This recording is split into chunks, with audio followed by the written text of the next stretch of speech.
আউযুবিল্লাহি মিনাশ শাইতানির রাজিম। বিসমিল্লাহির রহমানির রহিম।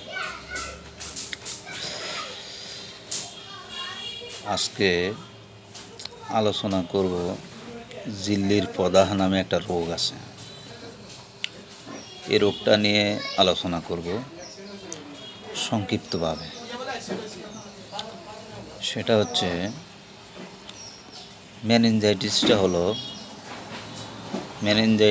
মেনিনজাইটিস হলো মস্তিষ্ক এবং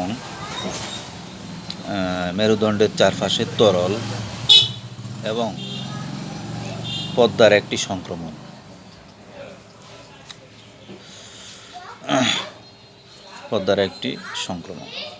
এবং ফোলা, যাকে প্রদাহ বলা হয়। অর্থাৎ ঝিল্লির প্রদাহ আলোচনা করতে হলে এইভাবেই আমাকে যেতে হবে আলোচনায়। এই প্রদাহগুলোকে মেনিনজেস বলা হয়। মেনিনজাইটিস থেকে মেনিনজেস বা মেনিনজেস থেকে মেনিনজাইটিস, কেমন?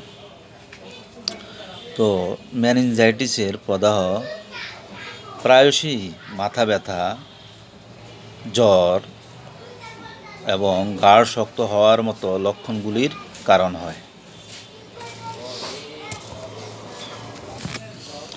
আবার ঝিল্লির প্রদাহ এইভাবেও আলোচনা করা যায়। প্লুরাইটিস নামেও পরিচিত। এটি হলো ঝিল্লির প্রদাহ, যা ফুসফুসের চারপাশে এবং বুকের গহ্বরকে লাইন করে। প্লুরে এর ফলে শ্বাস নেওয়ার সময় বুকে তীব্র ব্যথা হতে পারে।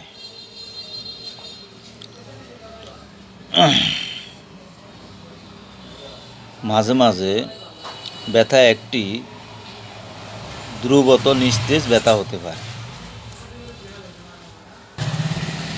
আবার এটি একটি গুরুতর সংক্রমণ, অর্থাৎ এভাবে বলা যায় গুরুতর সংক্রমণ, যা মস্তিষ্ক এবং মেরুদণ্ডের চারপাশের মেনিনজেস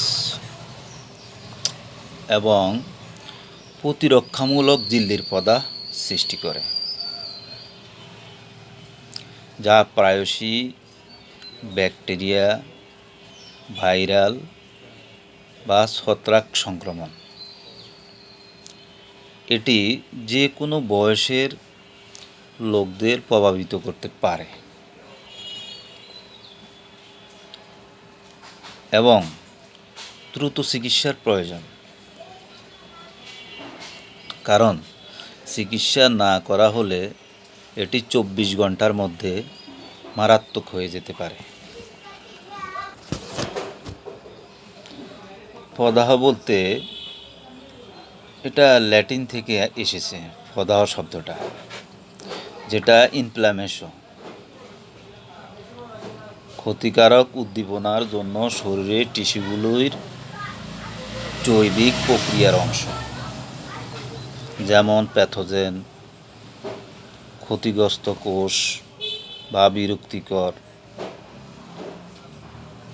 5টি মূল লক্ষণ হলো তাপ, ব্যথা, লাল ভাব, ফুলা ভাবে এবং কার্যক্ষমতা হ্রাস।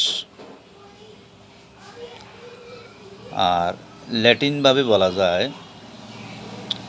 শব্দে বলা যায় আর কি, ক্যালোর, ঢলোর, রুবর, টিউমার এবং ফাংশন লেসা ইত্যাদি। আর এমনিতেই প্রদাহ শব্দের সমর্থক শব্দ হলো জ্বালা, যন্ত্রণা, গভীর দুঃখ, সন্তাপ ইত্যাদি।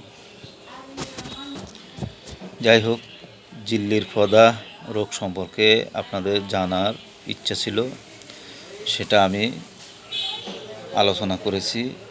আপনারা একটু সময় নিয়ে শুনবেন। 5 মিনিট প্লাসের একটা ভিডিও। আশা করি আপনারা শুনলে এবং শেয়ার করলে অনেকেই উপকৃত হবেন এবং শুনলে নিজেদেরও উপকৃত হবে।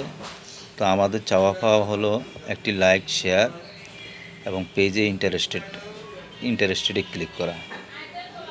তো ঠিক আছে, সবাই ভালো আছেন, ভালো থাকেন। আপনাদের জন্য আবার নতুন নতুন ভিডিও নিয়ে হাজির হব। আবারও বলতেছি, চিকিৎসকের পরামর্শ ছাড়া কোনো ওষুধ সেবন করবেন না। ভালো থাকেন। আল্লাহ হাফেজ।